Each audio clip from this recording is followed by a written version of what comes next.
Let's start with what you've been up to recently, and then we'll go back into the past. In the last year and a half, you've been slowing down, taking time with the family, but it sounds like you've got a bunch of new projects that you're starting to kick off. Kid, I got a kid. Her name's Lou Ellington, Yes. and she just, the first year and a half, I was just so in dad mode. I did one-off gigs and stuff like that, but I can't say I had a lot of time. So I really wanted to focus on that particular part of her upbringing. And then as soon as we got her into preschool, which was like a little less than a year ago, I'm like, okay, I got some time. She's at school now. I can kind of like every day was 24/7. I don't know if you got kids, but it Oh was yeah, totally. You look very well rested for somebody that's got I kids. haven't. So anyway, I just loved it though, and I picked and chose kind of what I wanted to do. But now since she's back in school, I've got sort of a new sense of energy, and I posted about that at the beginning of the year. I had a little bit of a health scare last year, and I got through that, and then I just felt like, okay, this is going to be the year where I really can dive in and see what comes of it, and I'm sort of like that. I've always been a journeyman, so I'm never like, okay, I got a band and we're going to go on tour, we're going to make a record, and it's almost like punching a time clock in a weird way, but I don't have a time clock to push. So I wake up and I don't know what's going to happen today, which is kind of I've learned to not be fearful of it because so much weird, cool stuff comes in. And so this year's really taken off, and I've got it pretty much planned out until God, late October already. So I made a record with a really famous Japanese guitar player named Tak Masimoto, and that was the big rock that I was making. It was probably, I think this is coming out in a couple months, so I think they're going to announce it by then, but I'll make sure.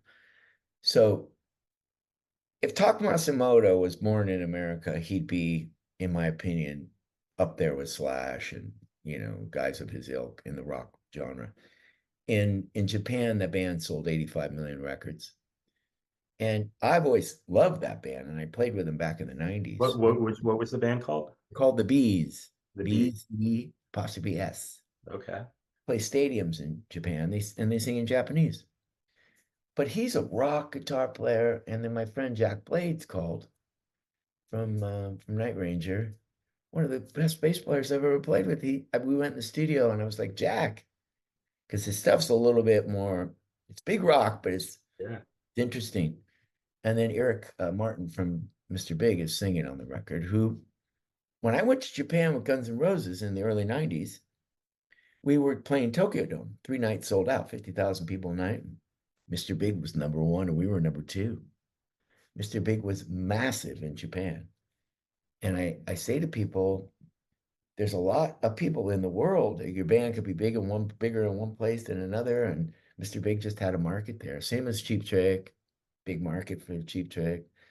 So anyway, I made that big rock record and I went in. The engineer's name was Hero, and I called him Hero, my hero, because he got the best drum sound I've ever gotten in my life, but he spoke not one word of English. And I kept saying, Hero, my hero. And my favorite drum tech, Mike Fasano, brought all of his beautiful drums, old vintage Gretsch, and the snare drum I used on November Rain, Big Red. We Yeah. recorded this record. And then I did 11 songs in like 4 days. And I'm super excited about what the end result is going to be. And that felt good. I went in and I cut a record. It was like from beginning to the end. People ask, what's changed? I'm like, well, some people don't even do records anymore. They do singles and they go cut a song. And and you're a record guy and you appreciate this. You listen to it from the beginning to the end. It's a work of art. It's like we used to spend a lot of time going, what's side A going to be? What songs? How much, when we mastered, we would master, go to Sterling Sound in New York and sit there and go, okay, when it goes to the next song, make it just a little less. Yeah. So it fades out and then boom, the next song comes in. And we Yeah. spent time, it's not like that anymore. You master the song, you throw it up there. And so that was cool. And to have the whole sequence of the record it felt like what we used to do. And we were in a proper studio with like analog gear, and the drums were mic'd with like Neumanns and U67s from the, 60s. I'm like, there it is. There's the sound of all the great shit that we used on those records. And, I have a recording studio here in the desert. I don't have microphones like NRG, but I got some nice mics. So anyway, that was really cool. Sounds And like then Kings of Chaos is working. We're busy. I do a lot of like events. I'm going up and I'm doing a gig this month with Robin Zander, who's one of my favorite singers ever. yeah, absolutely. He comes, he delivers. I got Orianthi, who I played with, who's just an amazing guitar player. And people go, "Well, she's a girl guitar player." I go, "No, she's just a guitar player, and she could rip right over a bunch of dudes I know." So, and Lita Ford's coming, How do and you choose the lineups? Is it based on whoever's available among the yeah, crew? it depends like what the person at the event wants. Like these guys wanted rock and roll, celebration, fun. So I'm like, okay, let's go, let's take it a little 80s. Let's get Lita and Sebastian Bach's coming. I've known him since forever, and I make him sing Guns N' Roses too, because he Yeah, can pull it off. totally. And so we go out there and we have fun. There's no, agenda. It's Yeah, like yeah. we go play. People go, "Hey, it's a cover band." I'm like, actually, everyone up there played on those songs, so Yeah, it's fairly legal. It's like, it's badass. I've seen you all play a number of times, all the way back from the Camp Freddy, which we'll talk about later, through yeah, King's Chaos, and each time it's amazing. You got the best players singing their iconic songs, playing their iconic. yeah, people get the best bang for their buck. They get to hear a lot of hits, and Yeah, no doubt. and we like to deliver a great show. And it's my thing, Kings of Chaos. Yeah. I'm just the soul guy, and I pick the set list. So I'm like, "Robin, you're gonna sing Surrender, or I Want You to Want Me, Dream Police." And he's like, "Okay." Is there anyone you've been trying to pull into the Kings that's been your dream that hasn't yet materialized? I think when you have aspirations to do things, the one thing that's going to hold you back is yourself. The only person, the person that needs to believe in you more than anyone is you. And I believe in me. And I'm like, I don't go, "Well, I'm going to call this guy who's going to say no." I don't make any assumptions before I pick up the phone and do it. The challenge is not being affected by the word no. The word no just means that, they're not available, and don't take it personal. And I called Keith Richards. I called Robert Plant. I didn't call Keith. "Hey, Keith, it's Matt." Called his manager, and I got the response I was looking for. She hung up on me. And I was like, "It's fucking Keith Richards." She says he's already in a band. It's called the Rolling Stones. Click. I'm like, wow, that was awesome. That's Robert Plant his people were very cordial. I speak to Brian May. I played with Brian. Brian got it with King's Chaos. yeah, yeah. I've asked, I remember one night, King Todd Singerman asked me to put together a lineup for Lemmy's birthday, his last birthday before he passed away a few weeks later. And I asked Todd Singerman, I said, "What is Lemmy's guilty pleasure?" He said, "Carrie Underwood." So like he like would secretly listen to Carrie Underwood, like in his bedroom. And I called Carrie Underwood, and she said, "Yes, I'm coming." And it ended up didn't happen because we were it was gonna be me Slash Duff and Carrie Underwood, and she wanted to sing a couple Guns N' Roses songs, but Slash didn't want to do that. So, but it's funny now because I saw her jump up on stage and I'm like, "Slash, come on, man.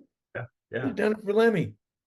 But yeah, I mean, I've just got sort of that mindset. I'm like, look, been around, I've done a lot of stuff. It's like people if they don't respect me or whatever, but I feel like I can make the call. absolutely. And Steven Tyler's done it with me, which is great. You got to remember, I'm a kid that grew up with these guys, so I'm playing with them, going, "This is cool." Yeah, yeah. When I joined Hollywood Vampires, and well, I played with Alice before I did that. When I had Alice come, we did Billion Dollar Babies. I'm like, come on. I I went to see Alice Cooper when I was 16. So for me, it's like, this is a dream, and so that part of it I dig because it's all bucket list. Like I can mark, check, check, check. Yeah. And I loved a couple years ago you did the Billy Gibbons album Hardwire. I'm a huge Billy Gibbons fan, huge Oh, ZZ, thank you. and I thought that was an awesome rock record. Thank you. We Oh, had a lot of fun making that record, and really what I wanted to do on that was bring them back to the early stuff. yeah, yeah, And it was during the pandemic, and Billy, I was really concerned about Billy because I wrote that song Vagabond Man, the ballad, mhm. and I wrote it about him. And I had it all on acoustic and I wrote all the lyrics and on the road a million miles and everywhere in between. Seen a lot of faces. Da, da, da, da, da. Uh, and I just thought about him being on the road for 51 years. And then when the pandemic hit, he was home. And I'd call him. I go, Billy, are you okay? I go, man, I can't even go to the Walmart. I'm like, man, what are you doing? I said, get out here. I got this place in the desert. It'll just be us. We'll stay away from the general public and we'll make a record. So we went to the high desert near Pioneer Town.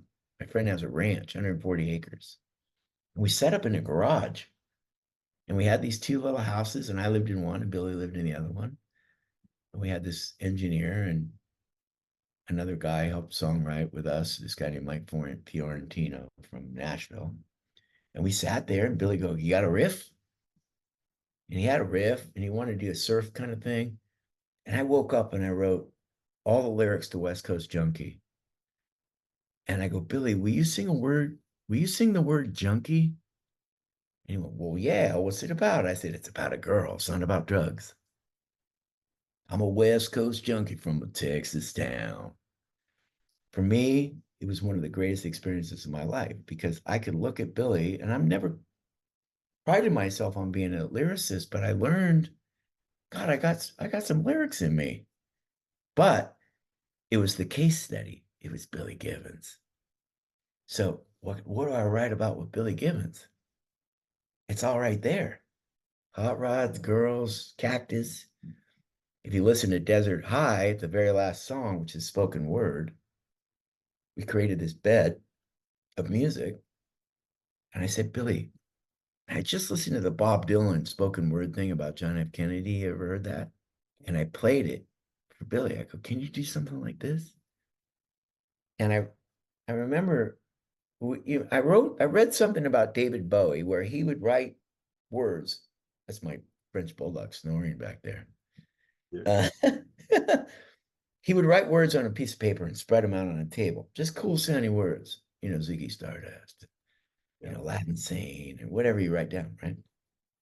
Uh, and I started writing all these different things about the desert, the eagle, dust, cactus, and, Salton Sea, and Graham Parsons, and put them all together. And we created this spoken word piece, Desert High. I don't know if you heard that track that ends the album. Yeah. And it was just the whole thing made me, and I said this at the end of my book, it brought me back into all the love of music and loved being in the environment with Billy. Like we were kids. And I feel like I said to Billy, let's just strip it down. Let's go back to Tres Hombres. He goes, I said, Billy, when was the last time you listened to Tres Hombres?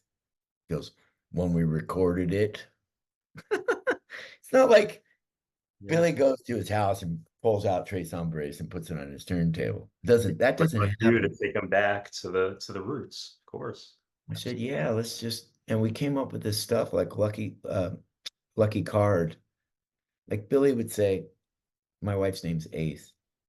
And he'd say, Matt, she's your lucky card. And I said, write that down. So we wrote this song, Lucky Card, based on conversations. And then every day he would drive down the hill and he went to there was this taco stand. And he loved to get mole enchiladas. And he'd bring back like 2 troughs of them. And he's like a skinny dude. I'm like, Billy, come on, I can't eat all those. And he comes back one day and he goes, man, I went down. He had nothing. He goes, man, I went down there and she's on fire. I go, what? Who? He goes, the taco stand. The building had burned down. And I go, write that down. And we wrote that song, She's on Fire. And it all happened like that. And it was just, Yeah. Sounds like you two have an amazing connection and symbiotic relationship in the studio. And it sounds like the desert also provides a ton of inspiration for you and for the whole atmosphere of your music. yeah, it was a weird time, for everybody. And there we were out there desolate. Yeah. And I think the record, I wish it would have got more accolades than it did. Like maybe even, I felt like it deserved a Grammy for a great blues rock record, or at least a nomination. But I You, thought we made a really great record. I'm really happy with the music. When we first finished it, it sounded very garagey, which I liked because Billy had one guitar. He had an old Gretsch Duo Jet, and I had this crappy old drum set, but I liked it. It was a old set owned by Liberty DeVito, and it was in the garage. And I go, I'm going to use that. It just sounds kind of trashy. Billy likes dirt. He likes it to be dirty. And it sounded really bad. And then I gave it to Andrew Sheps, who used to work for Rick Rubin, and he mixed it. He really made it like, it was like raw, but yeah, it's cool. So thank you. I'm happy about that record. it's great. I know you play with him live on occasion. Do you have any more collaboration with him or anyone else coming up? It sounds like Yeah, some, well, I don't know if you saw the cardboard sessions thing we did, where we no, I played. didn't miss those. Go on YouTube. It's called Billy Gibbons, Matt Sorum Cardboard Sessions. We did all cardboard instruments. Okay. And this guy, a friend of mine, has this packing company, and he makes cardboard. And he's this crazy eccentric dude. And he goes, man, I made a Stratocaster out of cardboard. He goes, I'm going to do a video sequence of different people playing them. Marcus King just did one. It was amazing. I love Marcus King. Great. Yeah. Just met the dude in Vegas. Cool dude. I call Billy. I go, Billy. And I knew Billy would like this because he's just left of center. He likes weird shit. And I'm like, Billy, my friend made a cardboard Stratocaster. No, you're not a Strat guy. He goes, I'll play any guitar that sounds good. So he made a cardboard drum set and he made a cardboard a Strat. And we went to my studio, Good Noise, here in the desert, which I have a really beautiful 5,000 square foot studio. We wrote the song and he goes, I got the title, Cutting Up Paper. And that was the song. We wrote it on the spot. Great riff. Check it out. Um, and then we recorded it and we shot the video in the same day. Love it. And we put it out, the cardboard sessions. And now me and Billy are talking about doing some stuff late May, early June. We want to start diving into the next solo record. And there's some interesting stuff happening, some people percolating. And we have a really good conversation. He's got so much in him still. He's got so much music in him. He's just such he's a treasure, but he's very well versed and he's very intelligent and knows his music deep. And I love that. And it's for me, it's educational. I feel like I'm in the presence of like the professor. You know what I mean? Yeah. And so I love it. I'm just happy as a clam to be in his realm. That's it. He's a king. I mean, there's one of the kings of Texas rock. Yeah. Never, Yeah. Yeah. no, There no, you go. Billy, Stevie, Buddy, Willie. Cool. That's what it is. And so you were just at the Sphere, right? You saw fish out there. Yeah. What do as somebody who's entrepreneurial and somebody who's forward thinking in the world of entertainment and technology, what is your take on the Sphere and how that affects the live music experience? So I can't say I'm like super fish guy. Like I have a lot of friends of mine that are, and I'm just I'm in awe of a band that can jam that long and play like jams and fill a place. I'm just like, how did that happen? It's a weird dichotomy of how did that, of course, there's the Grateful Dead and Widespread Panic, and I get it. Some people just want to completely cut loose in the music. It's a different realm. They don't have to focus. It's the song. I got to sing along. It's a different. I watch the audience because I never seen Fish. Yeah. I was like, they're just transfixed. They're in it. It's like going to an EDM show or something. Yeah. And I'm like, okay, I understand. And I was there with Marcus King. I was with John Baptist, who's, have you heard this guy? Yeah, I just That wrote up in Coachella a few weeks ago. he's amazing. And I'm in this suite with these dudes, and I'm looking at them. I'm like, what do you guys think? They're like, wow. And as musicians, some people go, yeah, I don't know, man. I can't, yeah. John Baptist, that dude, he really inspired me on it. Just make a positive note out of everything. Look at the audience. All these people are in it.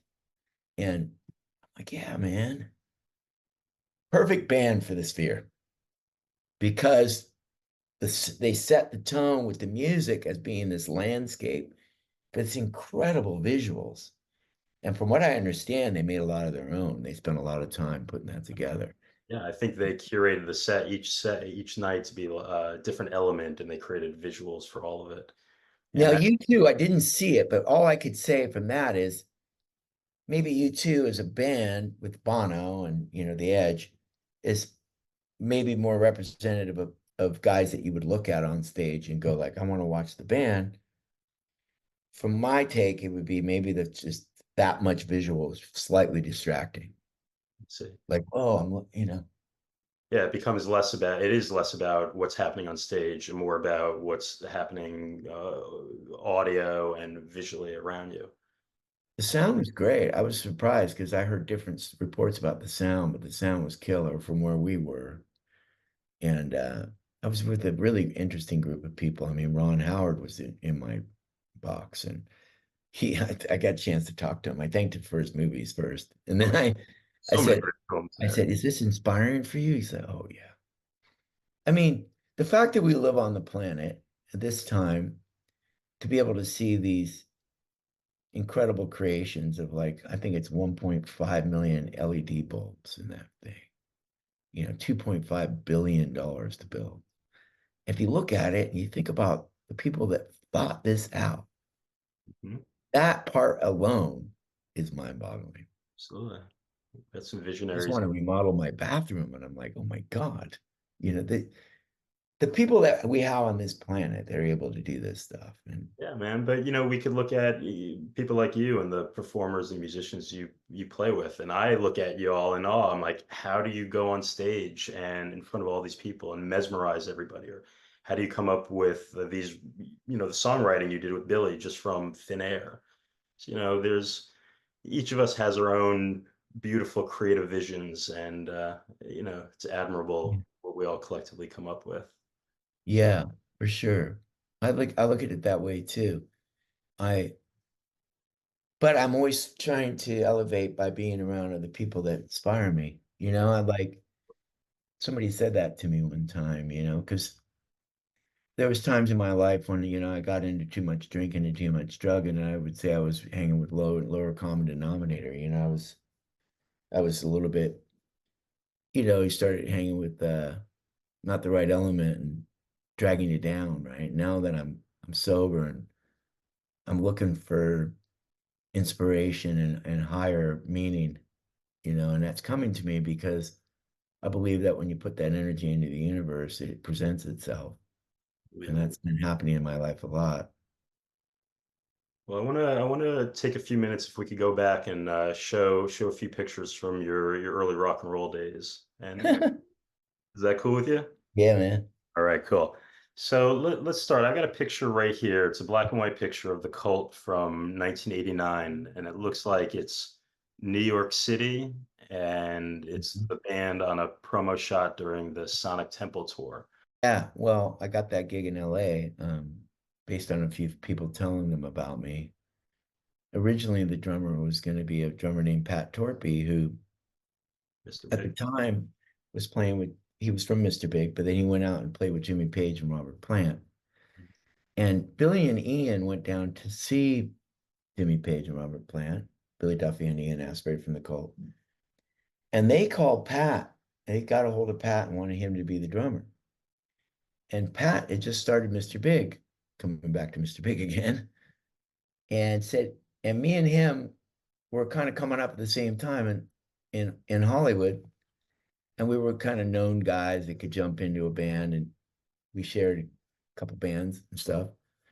So he recommended me. He said, "There's this guy, Matt Sorum, and I think he's the right guy for you. I'm going to be doing this other band, so I can't do it." And then a couple other people recommended me. A guy named Terry Nails played with Steve Jones from Pistols during his solo stuff. So they go, "Oh, well, let's," and I ended up somehow finding out, oh, Terry Nails called me and said, "Look, the Cult's looking for a drummer." And, I mentioned your name, and I got the audition, and I got the gig. So literally my first show was Metallica Justice for All tour, 1989, Vancouver, BC. And everybody and their brother was at opening night, like Steven Tyler and Motley Crue, because everyone was recording there in those days at Little Mountain. Aerosmith, Bruce Fairbairn, and Motley Crue, and Bob Rock. So there I was, and became fast friends pretty quickly with Lars, and just was on the wild ride. I had a tour bus. I was like, oh my God, this is like living the dream. Rolling down the highway, it was just magic. And that was a good band for me because I had that. I just love to lay down meat and potatoes, solid rock. And anyway, we ended up in England, and me and Ian started becoming like, you know, he was just fun and liked to drink, and I did too. And I got to say, the Cult was a drinking band. We weren't a drugging band. I'd sneak a little cocaine here and there, but mainly alcohol. And me and Ian, we were in New York City, and we went out to this club called Scrap Bar, which is down in the East Village. And it was the rock and roll bar. It was like, dirty rock and roll, underground kind of thing. And we were in there till like, I don't know, 4 in the morning. And someone said, "Hey, let's go to this place called the Loft." And there's this famous photo from the Loft, which was this after hours place. And someone's like, loft industrial flat in New York City in the middle of town. I can't remember where the hell it was. I was drunk. It's like, so I went there, and there's Axl Rose and Izzy Stradlin. We'd saw them at the Mayflower Hotel earlier. So they end up there, and we're all jamming. And this girl, Dana Frank, is one of my New York kind of socialite chick. She took some photos. They ended up in Rolling Stone magazine. Well, then later that night, I mean, it was getting late. And I know we had a photo shoot in Central Park at noon for NME magazine. I couldn't find Ian. I was looking all over for him. And finally, I find him out in the alley behind the dumpster. He's like passed out. It's like sun's coming up now. I go, "Ian, come on, man. We got a photo shoot." He's like, "Oh, man." So we went back to the hotel.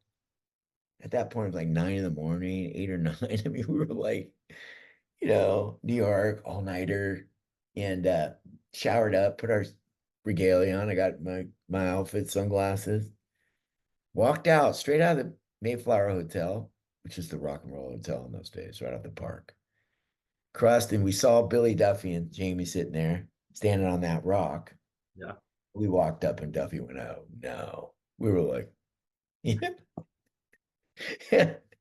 that photo is from the night before of that story I just gave you. And I see that photo, and it all comes back to me. That's incredible. I love that. That Thank was you. on the cover of NME magazine, which is a big, big music Yeah. publication. Yeah. Yeah. Then the next photo I want to show you is also a cover of a magazine, which is the Rolling Stone from 1991, right before Use Your Illusion 1 and 2 came out. Well, we started touring on that record before it was released. And that was based on Axl hadn't finished the vocals on a few. So we started in Alpine Valley. And that photo shoot was done in New York City by Herb Ritz. So we started the tour. We're already on the tour. And I remember, so the record was like 2 months after we started the tour, and we were playing these songs live. No one ever heard them. But it was kind of cool because it was sort of like Appetite for Destruction. That those guys played those songs in clubs, and then they made a record. And I always said, God, I wish we could have gone and played that live and then recorded the record, because that's always a better result. But because that's why Appetite's so great. They were a club band playing those songs night after night. They went in the studio and Mike Klink put up the mics, and that was what you heard on those Appetite for Destruction. It was a rock band, well rehearsed. And anyway, we get to New York City and someone says we're doing cover Rolling Stone. Herb Ritz, famous fashion photographer, is going to shoot it. And we all go down to the studio, and it's very hoity-toity in a big loft, and there's a lot of people setting lights, and they go makeup, and we're like, makeup? We didn't wear makeup. We weren't that band. We were opposite of makeup. We weren't Poison, so that was more, we didn't really verse ourselves with that whole hair metal makeup vibe. So we were like, no, no makeup. I remember Duff had a massive pimple on the side of his face. It looked like Mount St. Helen. And Herb's like, I can take care of that with lighting. Like, or something like that. Because Duff didn't want to put anything on or any of that shit. So if you look at Izzy Stradlin in that photograph, so Herbert or Izzy says, Matt, can I borrow a jacket? He came in, he kind of looked like just come off the street. I say, yeah, I got a jacket. So I gave him, that's my jacket. It was my jacket. That's just a regular blazer. And then Herb Ritz walked in. It was like the door opened. You could hear, it was like really cool. And he walked in. The camera was all set. The lighting was set. And he literally shot a roll of film to get that photograph, one roll. And then he shot some photos of Axl that are pretty famous, and then some shots of Slash. And then that night, I remember Axl was fairly late to that session. He showed up about an hour and a half late, which he was late a lot. So we were pretty drunk, like, and Slash, we're like, let's just have some drinks. And, I get a little irritated sometimes when he was late because I don't know. It was always kind of weird. But he came in late and we were a little bit hammered. And then I remember that night we ended up going out to a club called Limelight, which was in this old church. And we all went to celebrate the photo shoot and hang out and party and good times. And that came out. I remember it. I was like, holy shit, I'm on the cover of the Rolling Stone.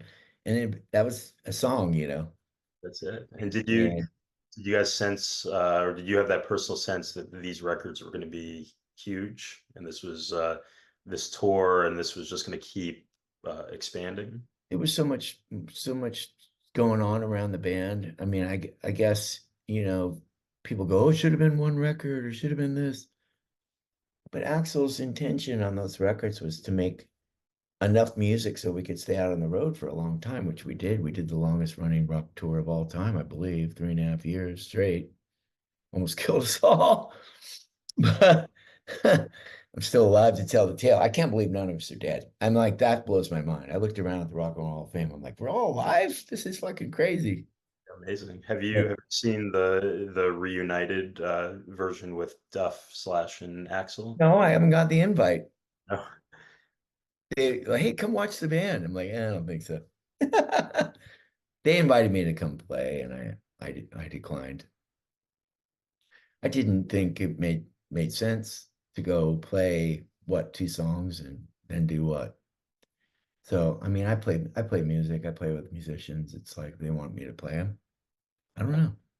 So that's cool. Whatever they're doing is cool. Yeah. I'm still living this vagabond dream of like, journeyman. Like, I kind of like where I'm at as far as taking twists and turns.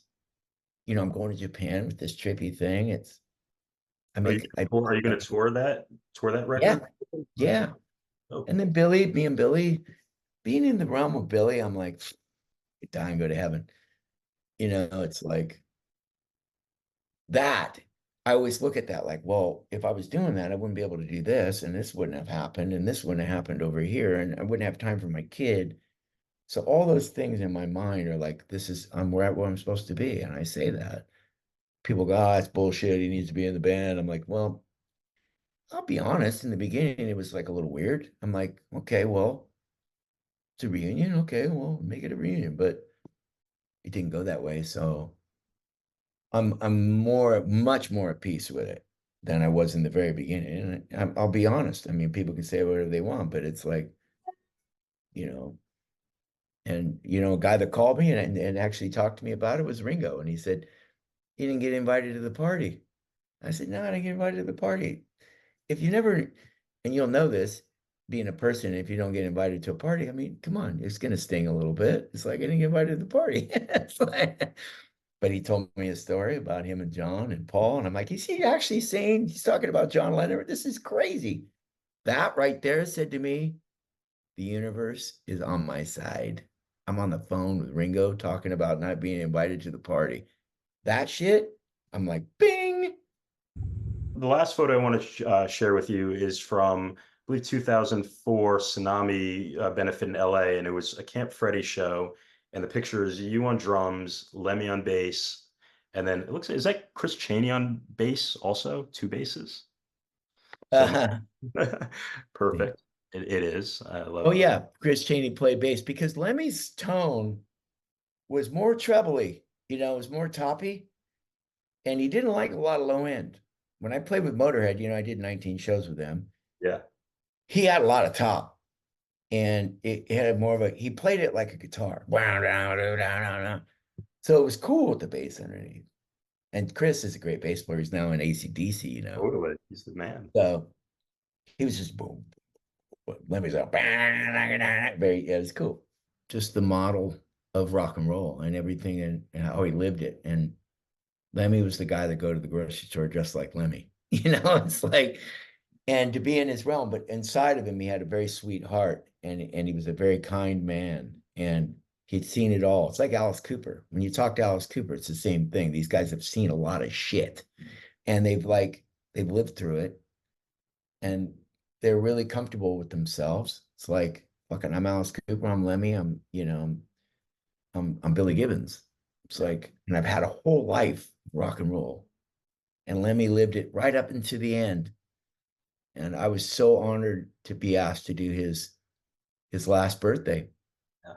And the last words I heard from Lemmy was the next morning I spoke to him on the phone, and he was having a really hard time talking or walking. And he said, "Thank you, Matt. Thank you so much. It was a great night." And I was like, and then he was gone 2 weeks later. And but I was just happy to ever have the moments to be able to share with him and sit on a tour bus and roll down the highway. And I remember after I did those 19 shows in Motorhead and I went home, I always said this. I got off the bus and it was somewhere in like, I feel like it was Iowa or somewhere, and I saw a cornfield. And I said, I could walk off into that cornfield like the last scene on Field of Dreams when Sheila's Joe Jackson says, right? And with my Motorhead jacket on, I'm gonna cry. I mean, it was like Lemmy presented me with a certificate that said honorary member of Motorhead, Matt Sorum. When I have it on my wall, it's my prized possession. Oh, badass, man. And when Lemmy died, they delivered me an urn of Lemmy's ashes, and I have it in my house. And I have Lemmy with me, and he bought me a waffle maker for my wedding. And I loved him. I think about him all the time. And what would Lemmy fucking say? Like, Yeah. you go, fuck it. Fucking don't sweat this fucking bullshit. Keep rocking, do your thing. Look at that's a guy never fucking wavered, never changed his style. Ooh, the music's changed. I'm gonna change. You didn't fucking change, right? King. He's the king. I've got a Motorhead flag hanging at my house in my He backyard. fucking powered through, man. And he fucking I saw Mickey D the other night playing with Scorpions, Yeah. my buddy, and these guys are fucking. We went out till 4 in the morning. Mickey's like, come on. I'm like, I don't party like this anymore. I'm a wimp. But I don't know. I'm just so honored that I was able to be on a stage with a guy like that. Fucking why did he call me? And the joke was, well, because Dave Grohl wasn't available.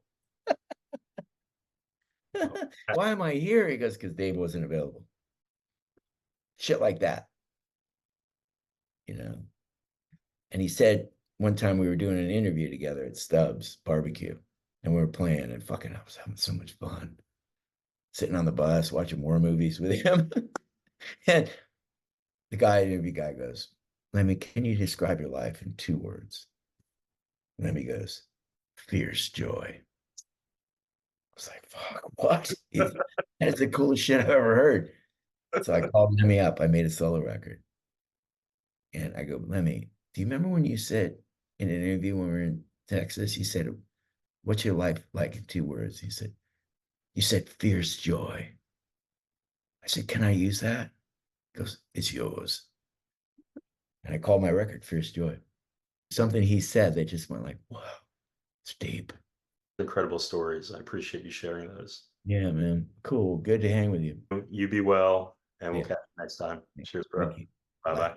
Thank you for listening to the Legends Podcast by All Day Vinyl. If you enjoyed this episode, please rate it, share it, subscribe, and follow us and check us out at All Day Vinyl on Instagram and YouTube.